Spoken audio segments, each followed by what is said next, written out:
দিতে হব। একটা সাজঘর, সেখানে স্প্রে গ্রামার জিঙ্কের মুদির গন্ধে আমি সাজবো, আহ্লাদিত পোশাক পরে চোখে সুরমা টেনে কনসার্টের জন্য অপেক্ষা করব দীর্ঘক্ষণ।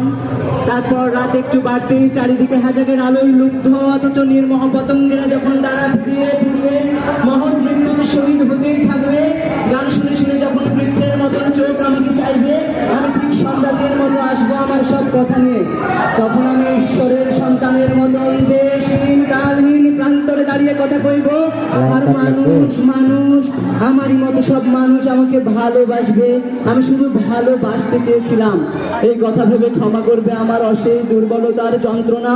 আসলে এর চারিপাশে সবাই কাঁদবে, আর তারই পাশে বসে রক্তের শিশুকে জড়িয়ে ধরে ভাববে আমি একে অভিশপ্ত হতে দেব না, আমি ওই সচ্চারিত নদীর মতোই আমার এই মহৎ ভালোবাসাকে বাঁচাবো।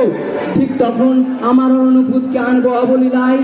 তখন ভালোবাসা আর মিশ্র আনন্দের সার্থকতায় একটি দ্বীপবালা নেমে আসবে স্বর্গ হতে আমার দেশে, আমার প্রতিবেশীর কাছে বলবে তোমরা মুক্ত, তোমরা শুদ্ধ, দুশ্চর তপস্যায় তোমরা অমৃত।